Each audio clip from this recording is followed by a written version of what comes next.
Et si je te disais que notre meilleur allié pour sauver la planète est tout petit, vraiment tout petit?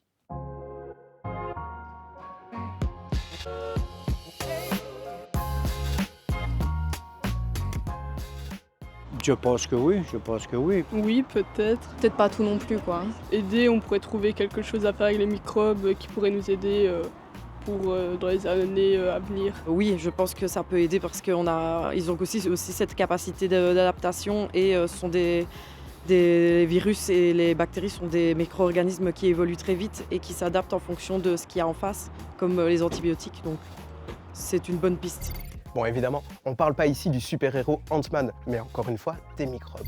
Tu te souviens peut-être en 2010 de la catastrophe pétrolière de Deepwater Horizon. Cette catastrophe avait déversé des milliers de litres de pétrole dans l'océan et on a utilisé des microbes mangeurs d'hydrocarbures, c'est-à-dire de pétrole, pour sauver des millions et des millions de litres d'eau. De la même manière, des sols contaminés par des métaux lourds pourraient être assainis et donc rendus utilisables grâce à des microbes qui sont capables de manger ces métaux. Ce phénomène, c'est ce qu'on appelle la bioremédiation. Il va plus loin que les hydrocarbures ou les métaux lourds. Avec le plastique aussi, on peut utiliser des microbes.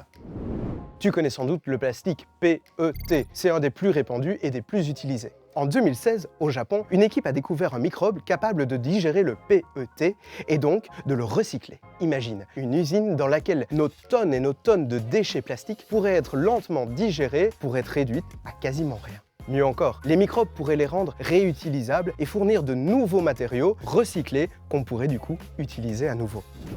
Une autre possibilité pour sauver la planète, ce sont les cyanobactéries. Tu sais, ce sont ces microbes qui vivent dans les océans et qui fournissent 50% de l'oxygène que tu respires. Une respiration sur deux, tu ne la dois pas à des plantes, comme tu pouvais le penser avant, mais à des petites bactéries qui vivent dans les océans. Et puis il y a aussi la bactérie Géobacter, qui est capable de respirer des métaux et de produire, en le faisant, de l'électricité. Peut-être que ta future voiture ou ta future maison seront alimentées par des piles qui utilisent ces bactéries. Les microbes sont donc de super nettoyeurs, mais aussi de super inventeurs. Et on a vu dans Épistème qu'ils sont capables de nous rendre heureux, de nous aider à digérer et de nous protéger des agents pathogènes extérieurs. Alors la prochaine fois que tu vois un être tout petit avec une cape rouge sur le dos, dis-toi que c'est un microbe et qu'il agit pour ton bien.